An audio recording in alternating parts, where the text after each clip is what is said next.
皆さん、こんにちは。いつもご視聴ありがとうございます。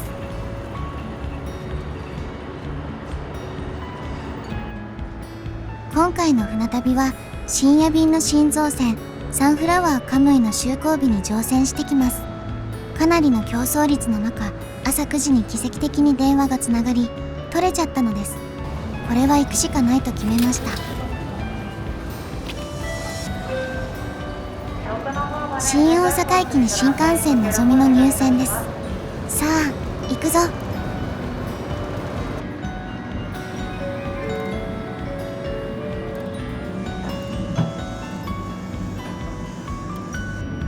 今日は天気も良く、富士山が綺麗に見れて、なんか良い旅ができる予感。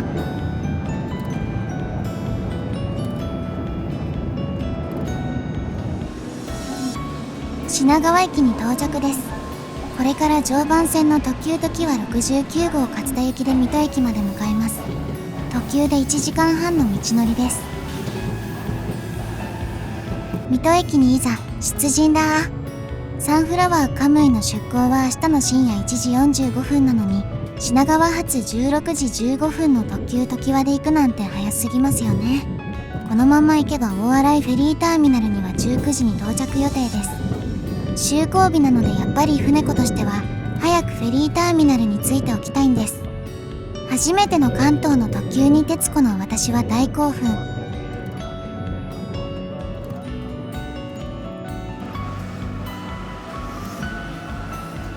とても綺麗で快適な特急でした。水戸駅に到着です。水戸駅から鹿島臨海鉄道に乗車して大洗駅でもよかったのですが、駅からフェリーターミナルまで15分ほど歩かないといけないので、水戸駅から路線バスで大洗フェリーターミナルへ向かいます。初めて行く場所だから大洗フェリーターミナル前までバスで行けるのは安心です。バスが来ました。さあ行くぞ。水戸駅から大洗フェリーターミナルまで35分の道のりです。大洗フェリーターミナルに到着です。サンフラワーカムイが少し見えてるね。もうこれは大興奮です。大洗フェリーターミナル入り口には祝フェリー新造船就航という案内幕が貼られていました。早くカムイを見に行ってみましょう。これが新造船のサンフラワーカムイです。船首がマッコウクジラのように見えるのは私だけかな。こちらからも見ることができました。船首は紺に大きく塗られ、ファンネル付近にはサンフラワーの太陽がどんと描かれています。かっこいいな。このデビュー日に乗船できるのは夢のようです。サンフラワーカムイを少し紹介してみましょう。カムイの名はアイヌ語で神とか魂の大いなる力を意味するそうです。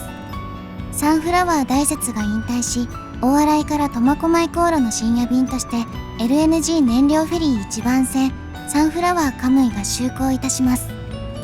全長は 199.4 メートル、旅客定員157名、積載能力は大型トラック約155台、乗用車約50台が積めるそうです。部屋はすべて個室です。深夜便はトラックをメイン輸送としているため旅客定員が少ないのです。まあトラック専用線みたいな感じです。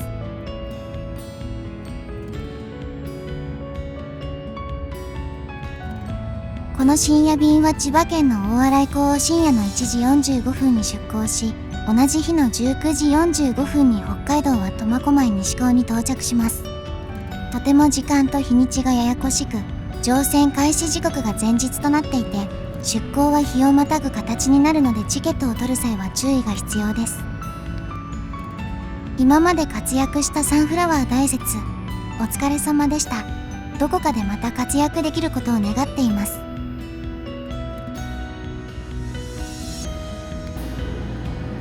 フェリーターミナルの玄関を入ることといたします。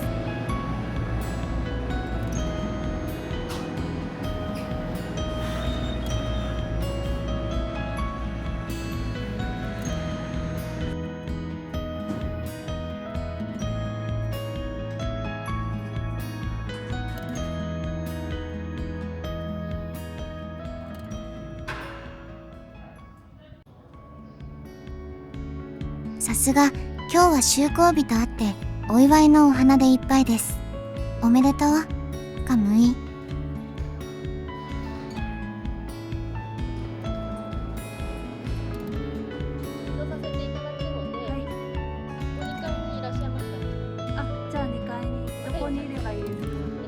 21時に受付カウンターで乗船手続きをし、乗船チケットをいただきました。わかりました。そこで。はい、わかりました。お待ちいただいて、そこから1人船内までアテンドいたします。お願いします。今回のお部屋はコンフォート S ツインです。お値段は15,500円です。現在就航記念でウェブで 20% の割引で12,400円です。深夜便のサンフラワーカムイの料金表、水戸駅から大洗フェリーターミナルのバス時刻表も載せておきます。ご参考にどうぞ。動画撮影のお知らせが貼られていたので、これはもしやあのお方が来ているのではないかと思ったらビンゴでした。西園寺さんに会えました。久しぶりのありがとうございます。お邪魔しまエクす。スプレス銀河でもお会いできたんです。覚えててくれました。もちろんです。運命の再会ということで、はい、旅を楽しみましょう。はい、西園寺さんにサプライズ出演していただきました。数年前にウエストエクスプレス銀河で隣のお部屋に乗っておられお話をしたことがありました。なんとカムイで再会を果たしてしまったのです。嬉しすぎてテンションフルマックスです。2階にやってきました。売店はないけど自動販売機があってお酒、ソフトドリンク、食べ物なんかが売っていました。私は船内で買うつもりなので何も買いませんでした。奥にも待合室があって充電もできとても便利です。シャッターが上がりましたよ。まもなく乗船です。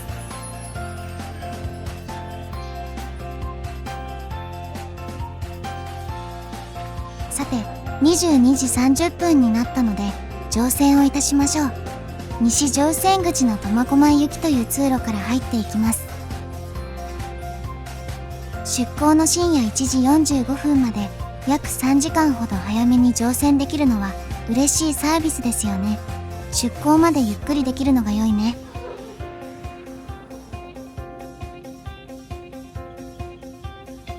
窓からカムイの姿が見え、そわそわしながら歩く私。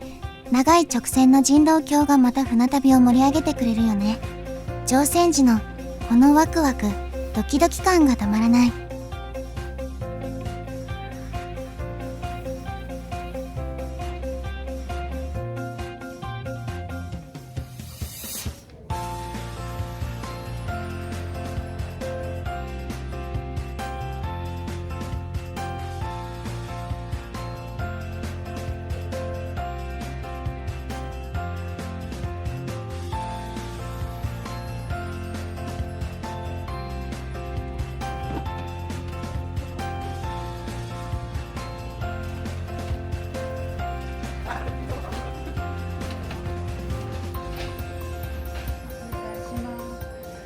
一瞬飛行機のボーディングブリッジかと思ってしまいました。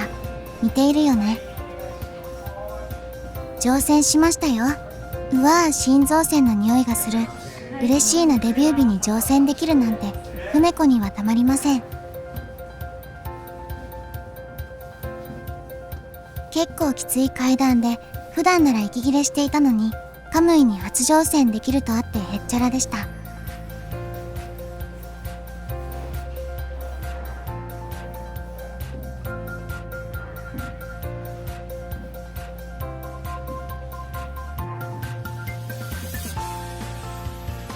階段は普通のフェリーと変わらない感じでしたが、上がって船内フロアに入るとさすが最新のフェリーだけあって素敵なプロムナードにおしゃれな椅子とテーブルがありました。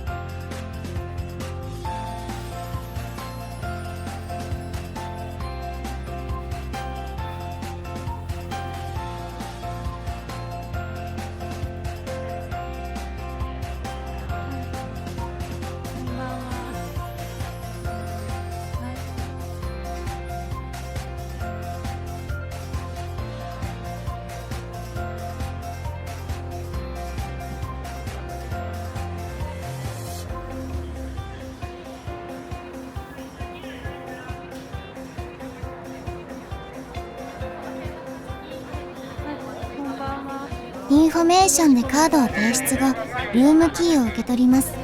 QR コードとばかり思っていました。ありがとうございます。乗船記念にスマホスタンドをいただきました。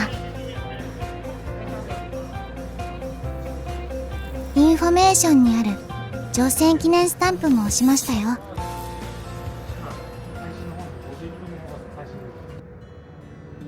今日の私の後ろへ向かってみましょう。ここかな。 5B31 号室、コンフォート S ツインバリアフリーです。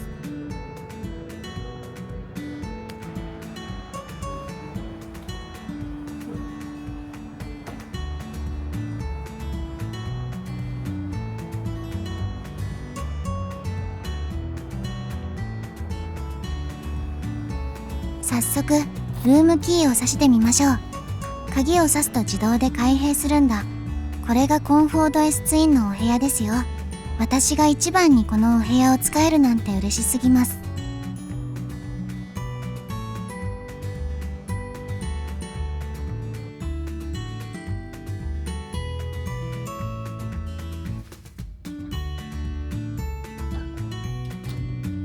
扉の近くにハンガーが各2本、フックが4つついていました。あと照明スイッチもありました。コンフォート S シングル、ツインのお部屋は空調調整ができないのが不便です。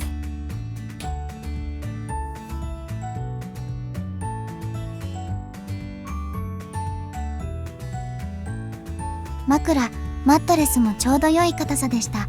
掛け布団は物足りない感じです。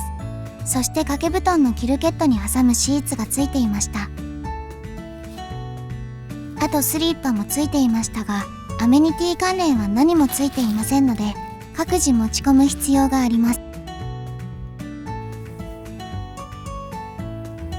ベッドの壁には USB、コンセント、読書灯、部屋の照明スイッチがついていました。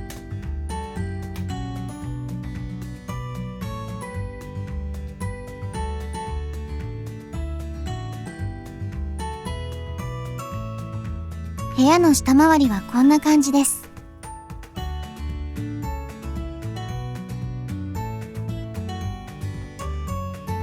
テレビが2台と鏡がついていました。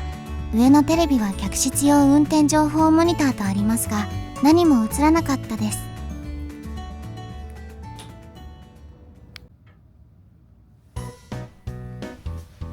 まだ出港まで時間がありますので、船内探索でもしてみましょう。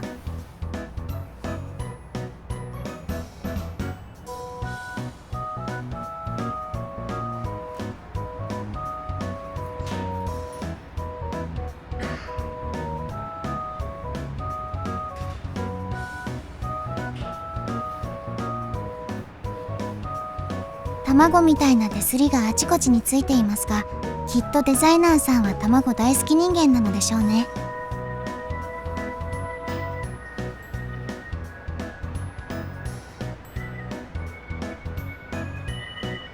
ご乗船のお客様へご案内申し上げます。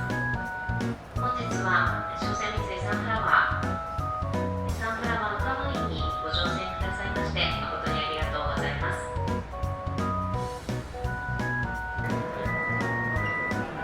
ショップは小さいながらあります。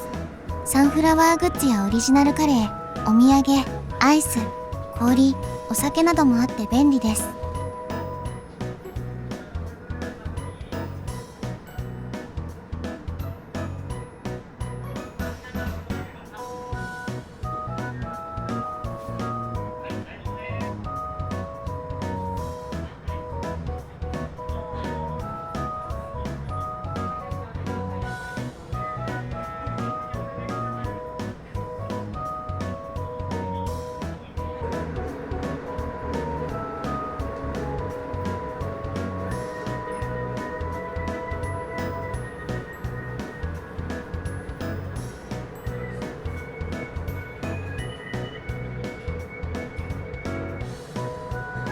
深夜便にはレストランがありません。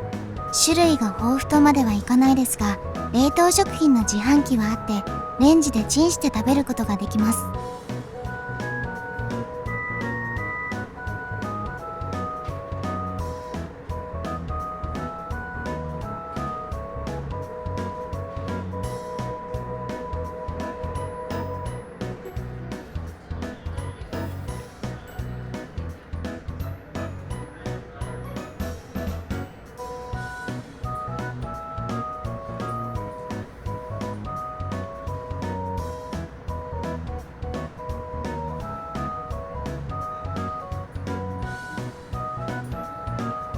こにも卵発見。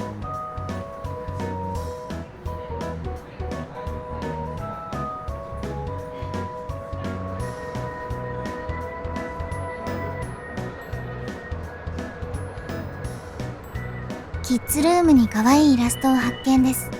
カムイがマッコウクジラに似ているから描かれているのかな。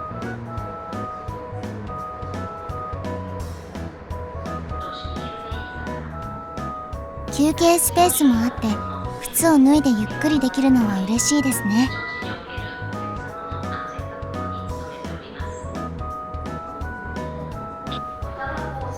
もっと広いものを想像していたのですが、という感じでした。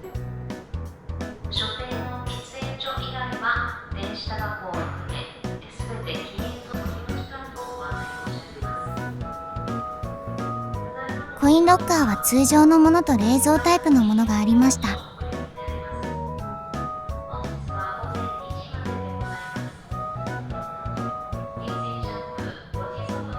左舷側のこの辺りは人気がなくていつも空いていました。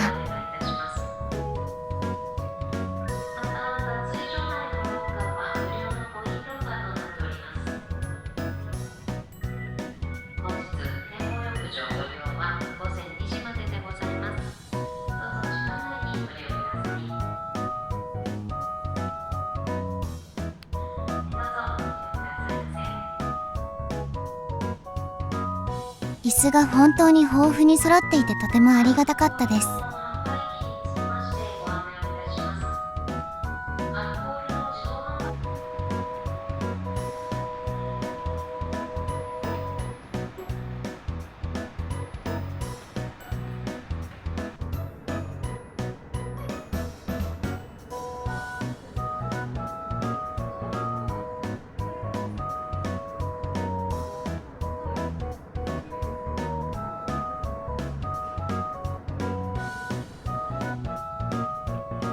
ルームキーがフェリーのカラーに合わせているのもいいね。縄で仕切られた場所には大きな椅子とフットレストが用意され、これは景色を見ながら座るのが最高でした。あとさりげなく小さいテーブルがあり、コンセントまで用意されていました。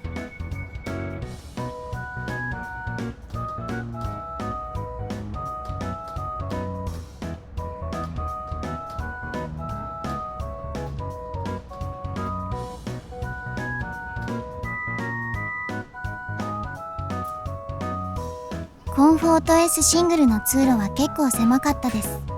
部屋内は洗面がない名門太陽フェリーのファースト S といったところです。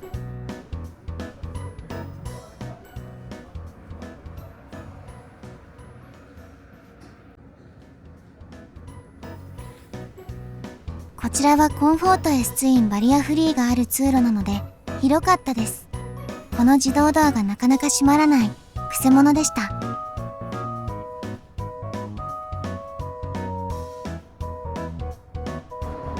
そういえば夕飯を食べていなかったので、自動販売機の冷凍食品をいただくことにしました。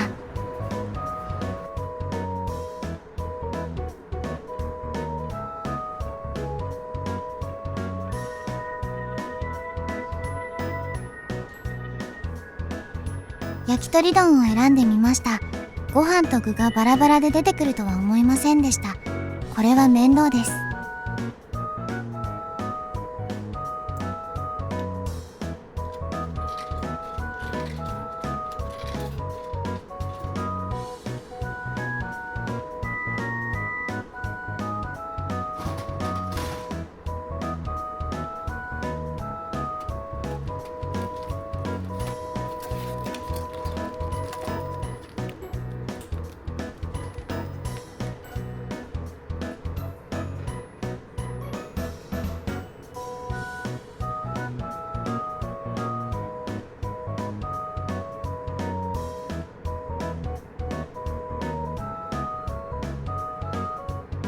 もう一品は楽そうなエビとチーズのグラタンにしてみました。こちらはお手軽です。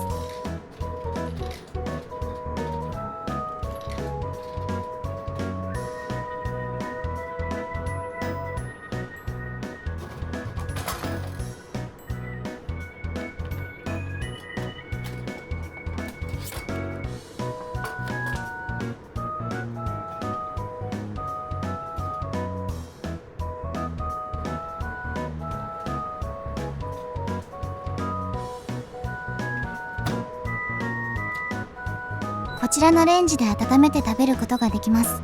秒数の設定が分かりづらく乗務員さんに教えてもらいました。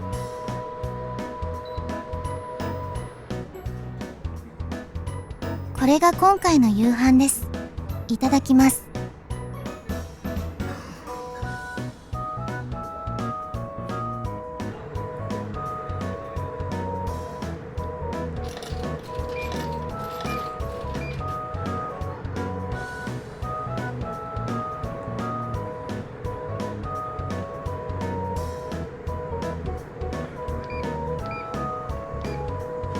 これでは足らなかったのでカラムーチョを一つ購入しました。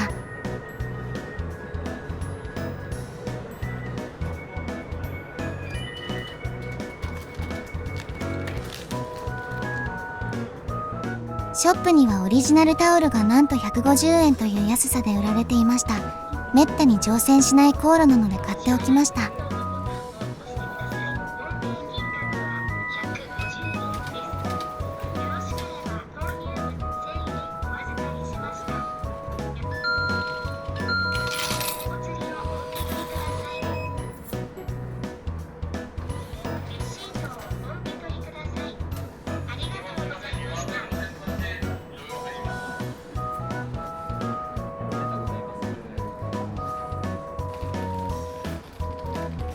この通路がエントランスになります。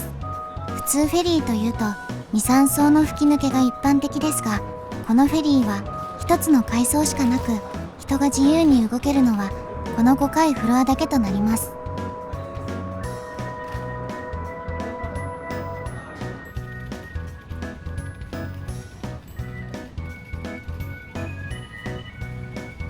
コインランドリーもありました。トラックの運転手さんには必須ですよね。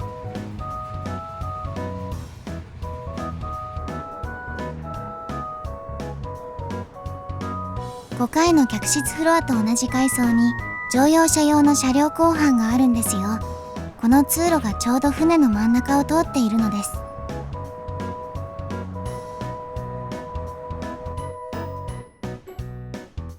まだ出港していないので車両後半に行くことができます。この通りは客室へ直接行くことができるので便利です。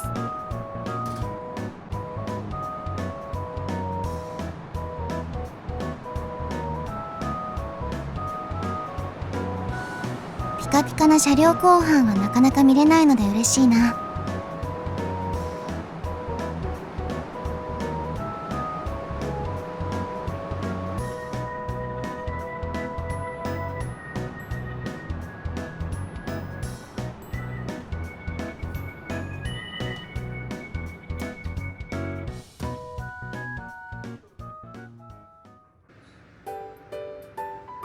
右舷側のデッキへ出てみましょう。雨が降っていたので出れないと思ってましたが、出ることができてよかったです。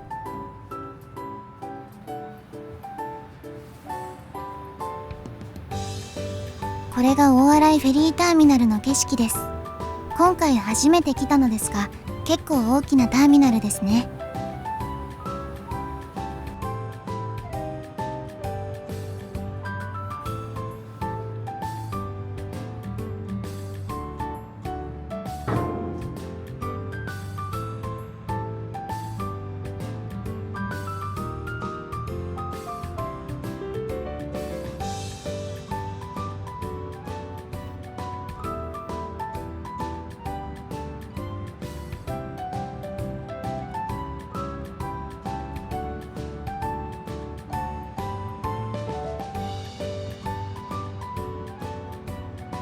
奥に見えているフェリーは先日引退したサンフラワー大拙ですよ。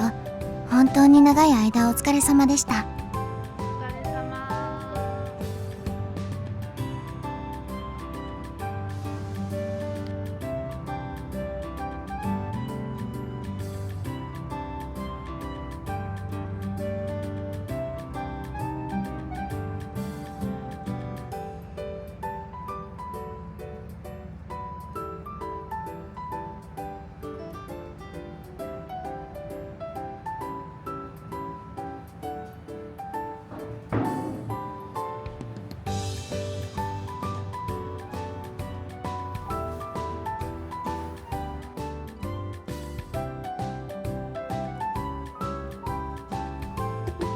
左舷側のデッキにも行ってみましょう。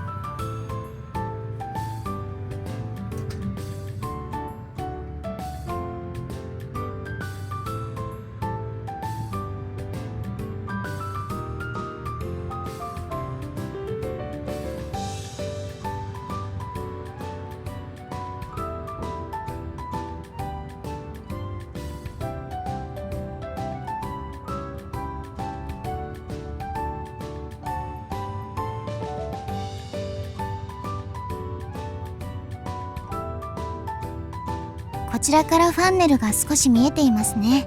もっとファンネルが見えたらいいのにな。もう一つデッキに出るところがあるんです。行ってみましょう。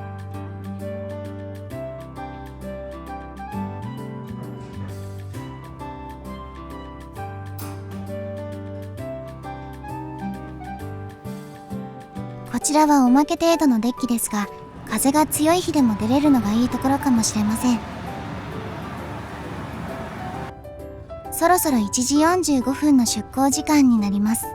乗船してからもう3時間も経とうとしています。飛行機ならとっくについている頃ですよね。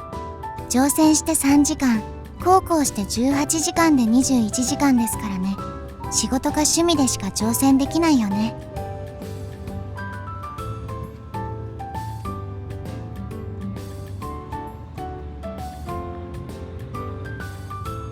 苫小牧まで18時間の船旅、そしてカムイのデビュー戦を楽しんでまいります。行ってきます。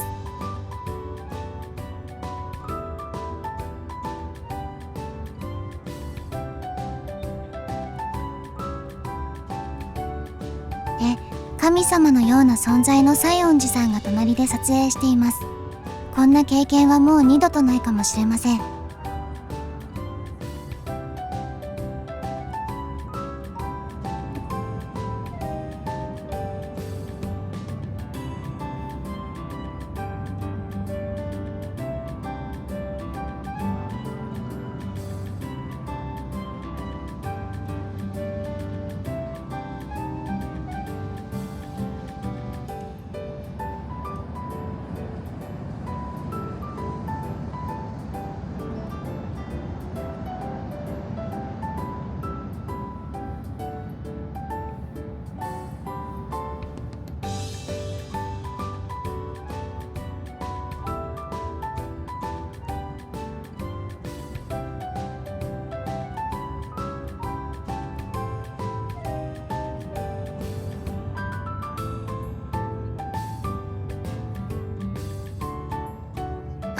手を振ってくださってますよ。嬉しい心遣いありがとうございます。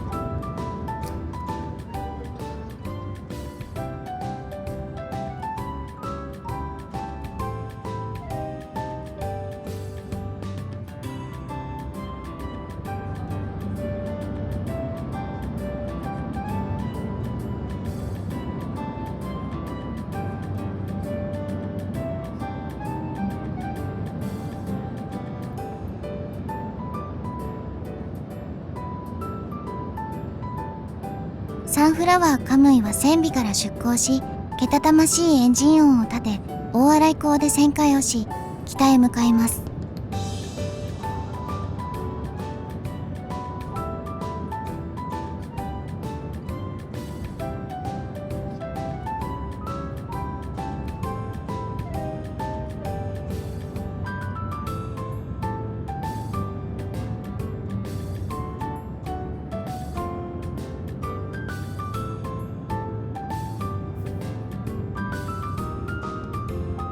サンフラワー大拙がこうして停泊している姿を見れて本当に良かったです。行ってきますね。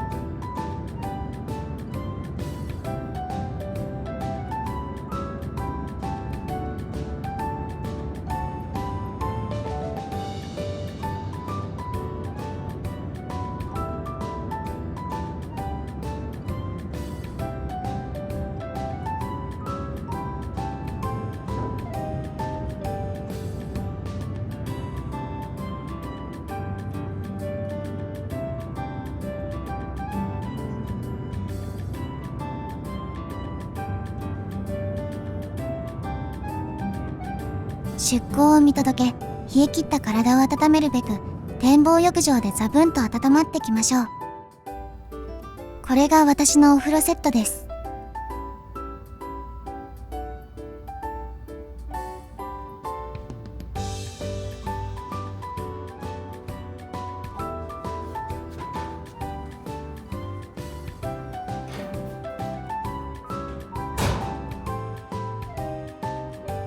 もうすぐ2時なので貸し切り状態でした。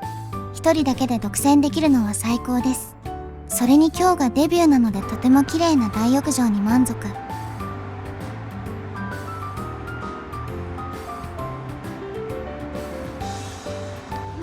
お風呂を出た後、自動販売機でドリンクを購入し、休憩スペースでゆったりしました。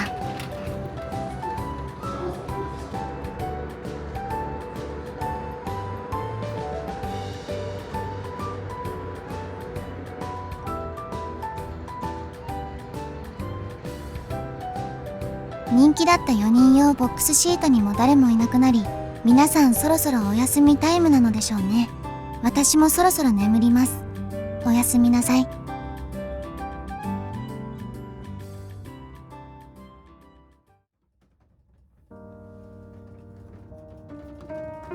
おはようございます。現在朝6時です。プロムナードには一人だけいましたが、他の方は誰もいなかったです。やっぱり天気が悪いからでしょうね。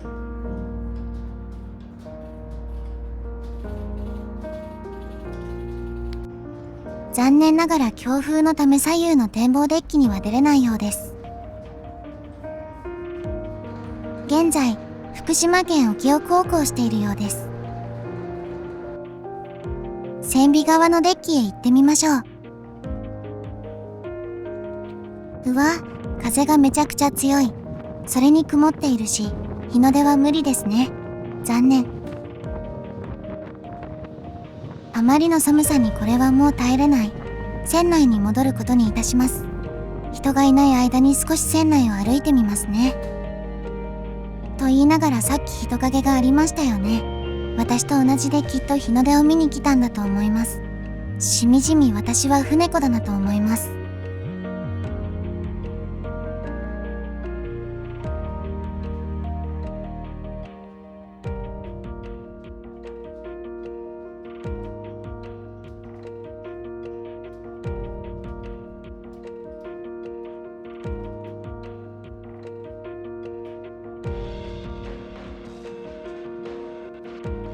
思ったほど荒れてはいなく安心しました。太平洋航路は荒れると大変なことになりますからね。少し明るくなってきたのでデッキへ出てみましょう。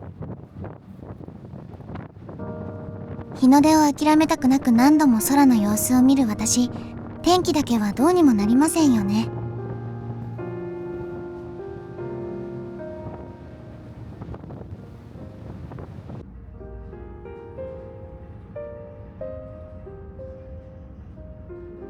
船内から船が切り裂く波はなんかいいよね。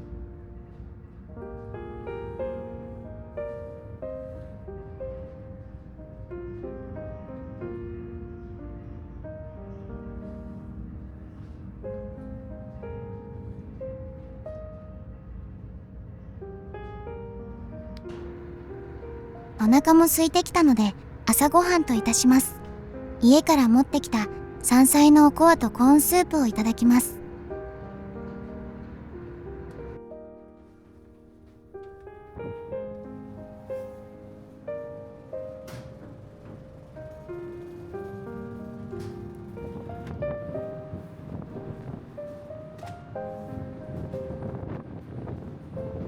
お天気が回復してきたみたいですよ。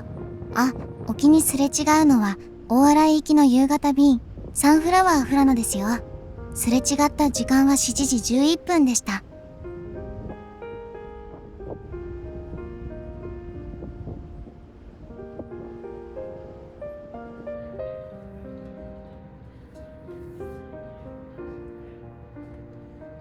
この AIS ライブ船舶マップがあったら船舶の位置を把握できるのが便利。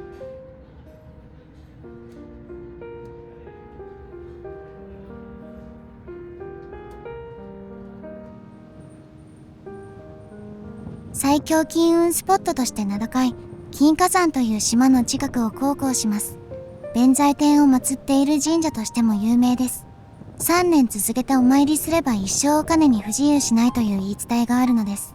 船から失礼して手を合わせておこうと思います。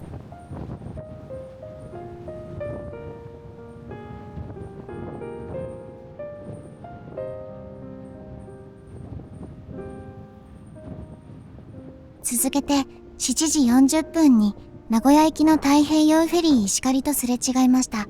真ん中の白い船が石狩です。このスマホからはこれが限界です。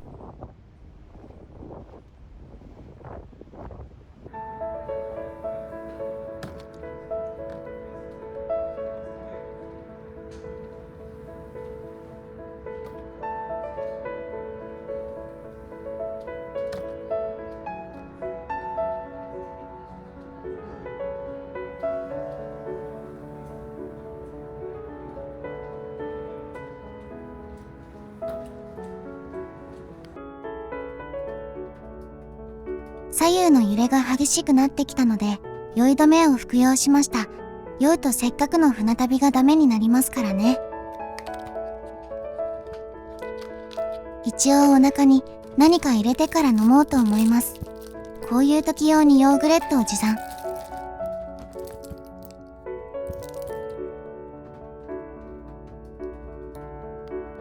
日の光が差し込んできましたのでデッキへ向かいます。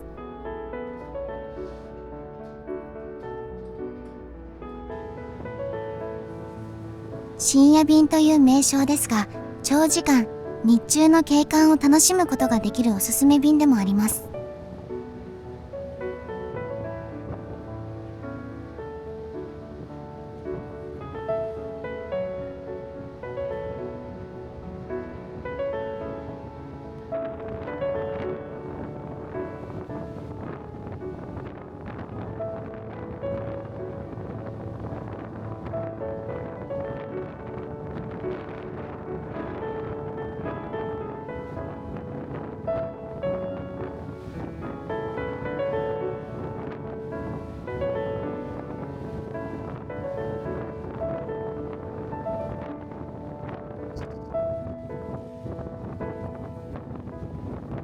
10時13分、大洗行きの深夜便、サンフラワー知床とすれ違いました。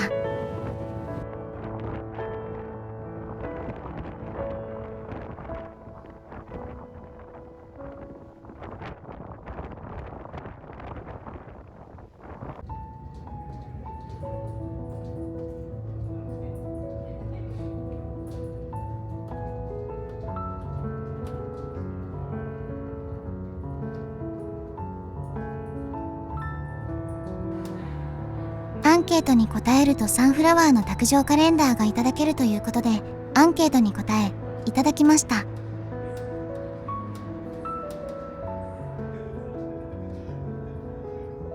さて、お昼になりましたので、ショップに売っていたカップ麺と家から持参したクラムポタージュをいただきます。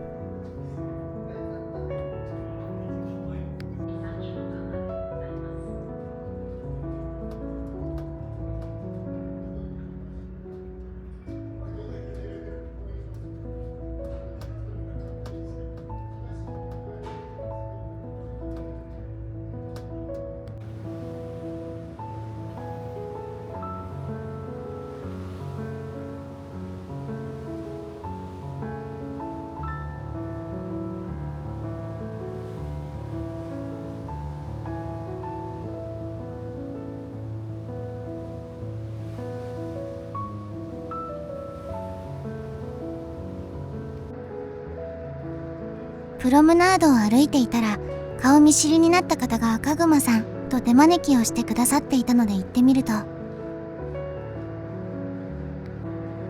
なんとゆっくりトラベルさんでした。言うまでもなく会話に花が咲きました。まさか有名 YouTuber の2人に会えるなんて夢のようでした。16時5分、尻屋崎灯台を越え津軽海峡沖に入ります。悲しいですが、この船旅もあと少しで終わろうとしています。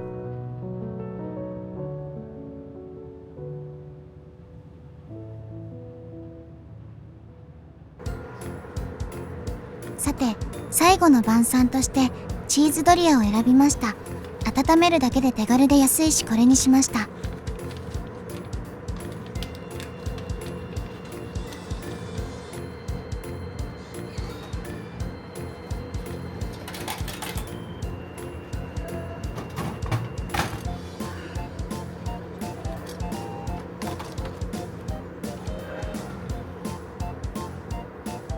そして少し高めですが、カツサンドにいたしました。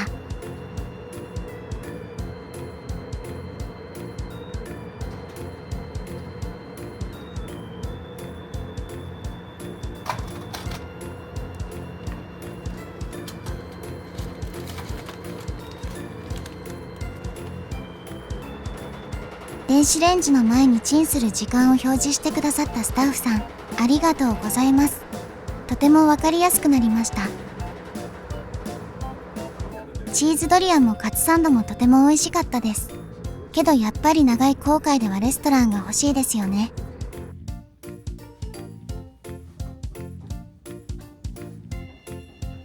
苫小牧に至高に入港するシーンを撮影したいので、早めに部屋を出ました。ありがとうございました。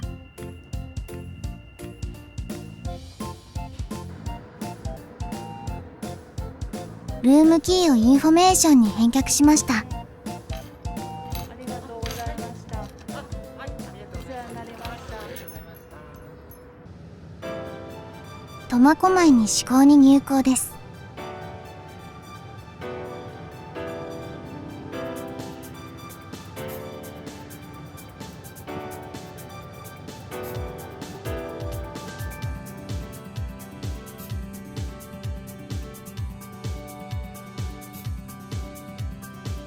18時間と長い航路でしたが、あっという間に終わってしまったという感じです。苫小牧に至港でサンフラワーカムイは180度回答し、船尾から着岸します。もう神業のような着岸にいつもびっくりします。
苫小牧西港のサンフラワー人道橋は今まで見たフェリーターミナルでは一番長いかもしれません。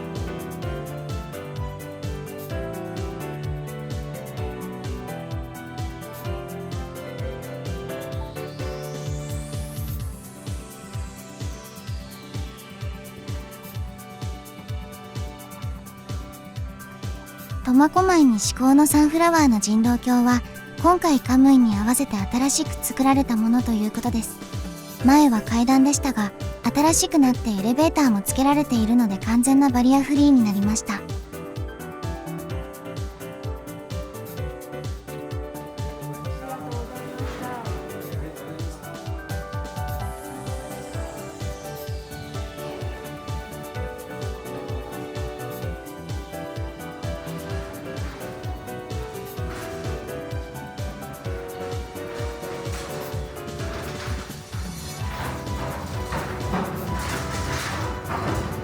下船です。サンフラワーカムイとお別れです。また乗船しに来ますね。ありがとう、カムイ。ありがとうございました。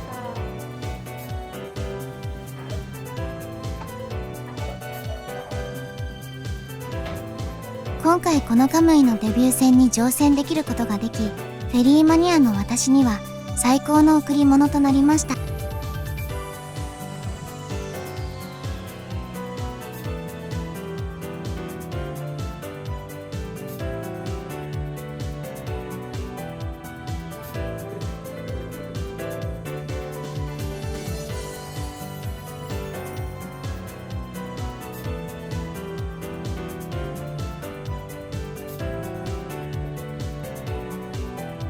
今回サンフラワーカムイに乗船して思ったのですが、エンジンの振動音がうるさく、お部屋の天井がミシミシと音がひどかったです。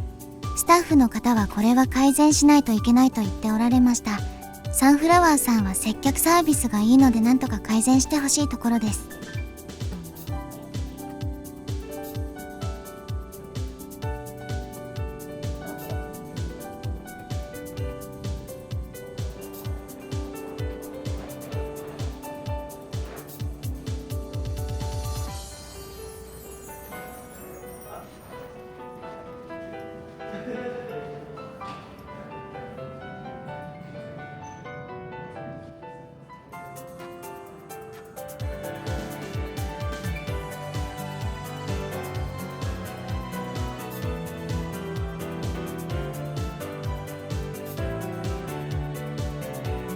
これから苫小牧東港へ移動です。